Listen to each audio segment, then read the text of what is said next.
Monsieur Ryan, Sony ne veut plus rembourser les joueurs.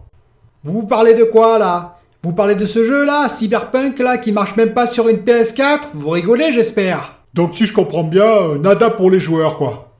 Ah, écoutez, y a pas marqué Mère Teresa sur mon front. Les joueurs ils vont attendre tranquillement le patch qui va arriver en février, et voilà, c'est comme ça. Vous y croyez vous franchement à ce patch? Vous couperez ça au montage, hein?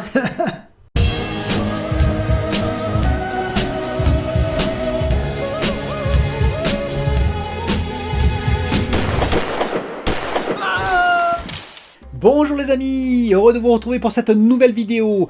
Alors aujourd'hui pas mal de sujets, on va parler de technologie, oui technologie de nanomètres, vous allez comprendre pourquoi. On va parler de téléviseur, un modèle dont j'avais déjà parlé il y a très longtemps, et oui, je suis en avance sur mon temps, et donc qui revient un peu sur le devant de la scène. Vous allez également comprendre pourquoi. On va parler bien entendu de Cyberpunk, hein, le feuilleton, le Dallas, le feu de l'amour.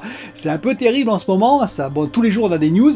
Et on va parler de cloud. Et oui, parce que j'ai voulu faire un comparatif entre les trois clouds qu'il y a sur Cyberpunk, qui proposent Cyberpunk. Alors mes amis, on va commencer par de la technologie. Oui, technologie de nanomètres. Alors c'est une petite news, hein, mais c'est assez intéressant et je vais un peu approfondir, entre guillemets. Apparemment, l'Europe, les 17 membres de l'Europe ont décidé, avec 145 milliards d'investissements pour, vous savez, la transition numérique, donc tout ce qui est fibre, etc., mais également d'investir, on va dire, sur le process de nanomètres, c'est-à-dire jusqu'au 2 nanomètres, hein, donc d'investir dans des usines, dans des fabs, éventuellement, et je vais en parler, en Europe, pour faire du process de nanomètres. Rappelez-vous, je vous avais dit qu'après tout, il n'y avait que 3 géants qui pouvaient aujourd'hui se permettre de payer des fabs, tellement ça coûte cher, ça coûte plus de 10 milliards d'euros une seule fab, hein. Un seul fab process, par exemple TSMC, actuellement qui est en 7 nanomètres, qui est même en 5 nanomètres, qui va passer en 3 nanomètres et après en 2 nanomètres, Samsung qui est en 8 nanomètres, qui va passer en 5 et bien en 3 nanomètres, Intel qui est en 10 nanomètres mais qui va passer bientôt, je pense, je ne sais même pas si d'ailleurs ils ne sont pas en train de faire du 7 nanomètres. Donc toutes ces technologies coûtent très cher à fabriquer, hein, c'est un budget faramineux. Et donc ce sont les 3 seules entreprises au monde qui sont encore capables de descendre en termes d'échelle nanométrique du process. Sauf que l'Europe, elle a dit non, nous on veut y être aussi. C'est-à-dire qu'ils vont investir pour descendre en termes de process pour aller vers le plus petit. Est-ce que c'est réalisable? C'est la question que je me pose, c'est-à-dire est-ce qu'effectivement on peut descendre en termes d'échelle nanométrique jusqu'au 2 nanomètres en Europe? Pourquoi ils veulent faire ça déjà? Pour leur indépendance, oui, parce que n'oubliez pas, hein, l'indépendance en termes militaires en particulier, hein, mais en termes de télécommunications aussi, le GPS par exemple c'est américain, s'il tombe en panne ou si les États-Unis décident de tout couper, on a un petit problème, donc on a notre propre GPS qui est en train d'être mis, on va dire, en place, mais ce sera la même chose pour tout ce qui est process, tout ce qui est puce. Parce que imaginez, voilà, vous avez besoin de puces pour par exemple des radars, pour malheureusement on peut dire, mais pour des missiles, pour tout ce que vous pouvez imaginer en militaire. Si vous devez vous fournir aux États-Unis ou par exemple en Asie et que ils coupent tout, vous avez un petit problème. Vous n'êtes pas indépendant et en plus il faut maîtriser, on va dire, le design. Il faut vérifier qu'il n'y a pas de changement, qu'il n'y a pas de, on va dire, de copyright, etc.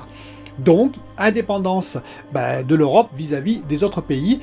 Et donc, ça nécessite qu'on ait des sites de fabrication. Sauf qu'actuellement, on n'est pas en 7 nanomètres, on n'est pas encore moins en 5, en 3 et en 2. Et donc, voilà pourquoi l'Europe veut investir massivement là-dedans.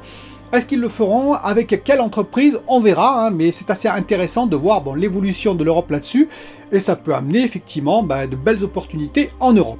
On va passer sur le TCL R635, oui, c'est celui-ci qui revient au devant de la scène grâce à un test tout récent de HDTV Test que je vous conseille si vous parlez bien anglais. Et ils disent que c'est un écran qui est pas si mal que ça pour moins de 1000 €, 65 pouces. Je vous rappelle les spécifications de cet écran sur le papier assez formidable, hein, puisqu'il a une dalle VA.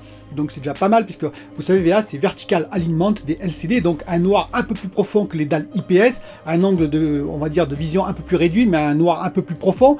Il est QLED, hein, donc voilà, le Quantum LED, donc ça veut dire pour toutes les couleurs augmentées.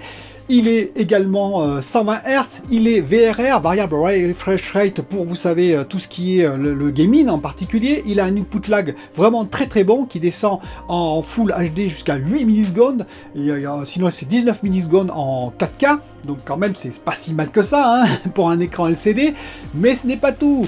Il est local dimming, donc ça c'était alors un minimum pour ce prix-là, je vous rappelle 900 €, hein, à peu près de 65 pouces quand même. Hein. Donc local dimming, je vous rappelle, ça veut dire que c'est des zones qui s'éclairent et qui s'éteignent.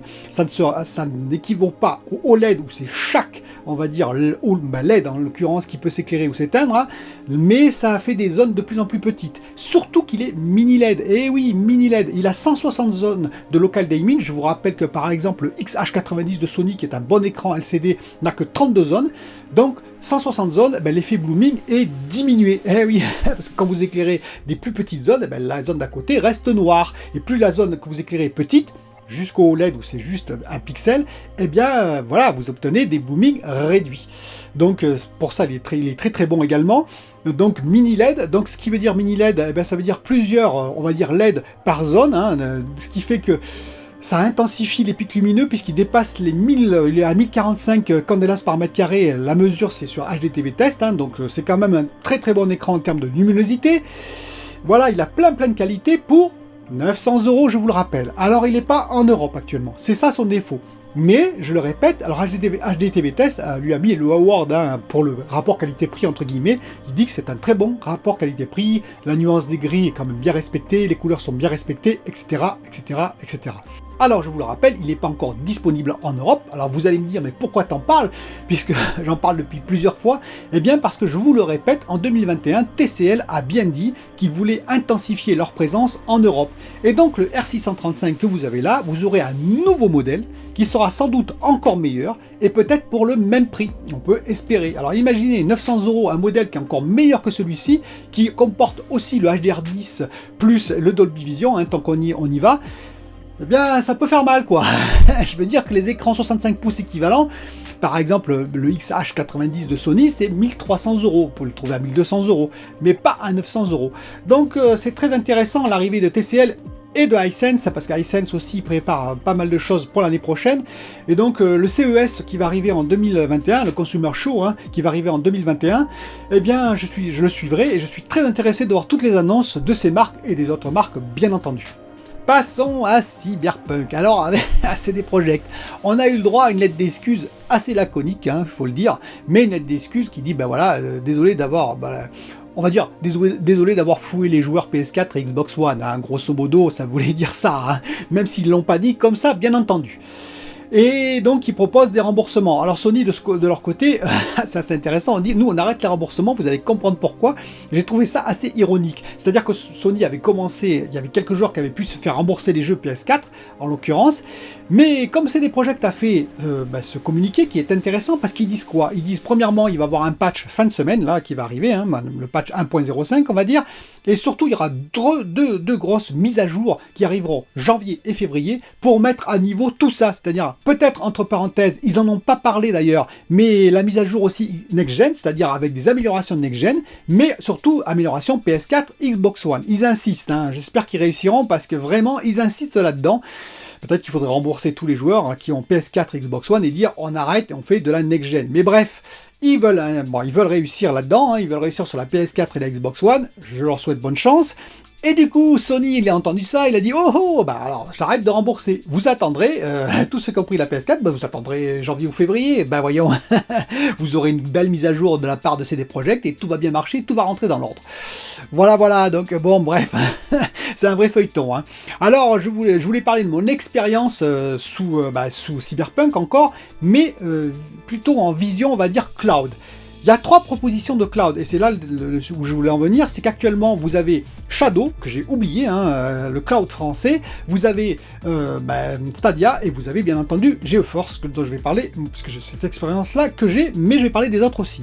Stadia, apparemment, comme je vous l'ai expliqué dans la dernière vidéo, ça a l'air très très bien. Vous pouvez jouer en 4K, alors jusqu'en 4K 60 FPS, hein, avec même du son Dolby 5.1 si c'est prévu, etc., etc. Il faut avoir la fibre, il faut avoir le débit, hein, bien entendu, hein, c'est pareil pour tous les clouds. Mais voilà, donc Stadia offre une expérience de jeu vraiment intéressante apparemment. Alors il faut préciser quand même pour Stadia qu'il y avait même une offre qui devait aller jusqu'au 17 décembre, qui était la premium édition, la première édition qui comportait tout ce qui était Chromecast pour la connexion de télé et la manette. 100 € à peu près, offert si vous vous inscriviez bien sûr à Stadia Pro, qui permettait, bon c'est 10 € par mois, donc je vais en reparler, mais voilà, ça vous aviez 100 € d'offert pour rentrer dans Stadia, ce qui était très intéressant. Écoutez, ils ont été tellement dévalisés avec Cyberpunk, bien entendu, eh bien oui, ils ont eu énormément d'abonnements, comme je vous avais dit, ça a monté à fond, et du coup, ils ont arrêté parce qu'ils n'ont plus d'offres, alors c'était soumis à un certain nombre, mais ils ont tout vendu, ils ont tout vendu le pack en question. Et donc, Stadia, quel est pour moi l'avantage? C'est le 4K, c'est 60 FPS, vraiment le jeu apparemment est très très optimisé. Les défauts de Stadia pour moi, bon, ça coûte 10 €, c'est un peu plus cher que GeForce Now, on le précise, c'est moins cher que Shadow, j'en parlerai après. Par contre, le gros défaut pour moi, c'est que vous devez acheter le jeu qui sera propriétaire de Stadia. C'est-à-dire, grosso modo, si vous arrêtez votre abonnement Stadia, il ne marchera pas ailleurs. Et oui, parce que c'est donc Stadia, il faut savoir qu'ils ont un système un peu hybride, avec une couche Linux en particulier, et donc il faut que le jeu soit développé spécifiquement pour Stadia. Ce qui a été le cas, par exemple, de CD Projekt à développer spécifiquement Cyberpunk pour Stadia. Ce n'est pas juste une mise sur RTX 2080, par exemple, ou l'équivalent des serveurs comme ça, puis terminé. Non, non, pas du tout. Il y a vraiment une couche qui fait que les programmeurs doivent développer spécifiquement pour Stadia. Et donc, ça oblige les gens à acheter le jeu spécifiquement pour Stadia. Donc, si jamais vous voulez vous désabonner de Stadia, votre jeu, vous ne pourrez pas l'utiliser plus tard ailleurs. Ça, c'est important à savoir. Par contre, l'expérience en termes de 4K, 60 FPS, tout ça, c'est la meilleure des trois clouds, on peut le dire. Le deuxième cloud, c'est Shadow. Alors Shadow est très très bien aussi. Ils ont d'ailleurs des offres Full HD ou 4K. Le seul défaut pour moi, alors Shadow il a deux défauts pour moi quand même, je le précise, c'est que donc c'est une expérience aussi tout aussi bonne que Stadia, il faut préciser, donc meilleur en termes visuels si vous mettez le prix que GeForce Now en particulier. Par contre, le défaut, c'est que vous devez installer le jeu sur votre disque, et oui, apparemment, ils n'installent pas eux, donc vous pouvez jouer à tous les jeux, ça c'est l'avantage. Vous verrez pourquoi, parce que donc Stadia, si le jeu n'a pas été fait pour Stadia, vous ne pouvez pas y jouer. Je sais pas moi, imaginons un nouveau jeu par exemple qui arrive, s'il n'est pas fait pour Stadia, vous ne pouvez pas y jouer, s'il n'est pas sur Stadia, c'est la même chose pour GeForce Now. Si jamais il n'y a pas d'accord, on va dire, entre GeForce Now et Steam ou Epic Games par exemple, surtout entre la maison d'édition, par exemple Baldur's Gate 3 de l'Ariane Studio, ils sont sortis de GeForce Now, donc vous ne pouvez pas jouer à Baldur's Gate 3 sur GeForce Now, c'est un exemple. Alors que sur Shadow, l'avantage, vous jouez à tous les jeux. Il n'y a pas de jeu sur le serveur, c'est vous l'installez chez vous, apparemment, et par le cloud, vous allez utiliser la puissance des cartes graphiques à distance, mais uniquement la puissance, c'est-à-dire que votre jeu, il est chez vous. Voilà, c'est un système un peu novateur. Le défaut, c'est que c'est 13 € minimum par mois pour être en Full HD. Voilà. Et si vous prenez un abonnement d'1 an. Voilà. Et si vous voulez un abonnement de 4K, je crois que c'est 30 € par mois, ce qui coûte quand même excessivement cher, je trouve. Alors c'est une petite entreprise, voilà, donc évidemment, vous payez la qualité et vous payez le facteur petite entreprise, mais quand même c'est un peu cher. GeForce Now, pour finir, alors quels sont les défauts? Il y en a déjà un que je vous ai expliqué, c'est que vous n'avez pas forcément tous les jeux qui sortent, puisqu'il faut qu'il y ait un accord du studio avec Nvidia en particulier. Le deuxième défaut qui n'est pas négligeable non plus, c'est la connexion avec les serveurs. Je vous ai dit, j'ai quand même toujours des problèmes, il faut changer de serveur, il faut chercher, etc. Surtout en ce moment à cause de Cyberpunk.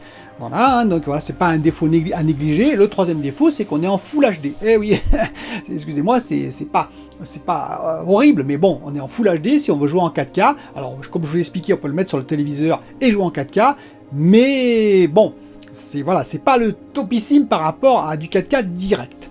Je tiens à le préciser. L'avantage, c'est les prix, c'est-à-dire que vous avez des abonnements qui sont à 5,49 par mois, voire même si vous prenez 6 mois, vous êtes en dessous de 5 €, ça doit être 27 € les 6 mois. Et puis surtout, c'est que ça marche bien, quoi. Je veux dire, quand vous êtes connecté, pour l'instant, moi, j'ai pas eu de problème, ni sur Watch Dogs Legion, ni sur Cyberpunk. Derrière moi, vous voyez d'ailleurs les images d'une de mes parties.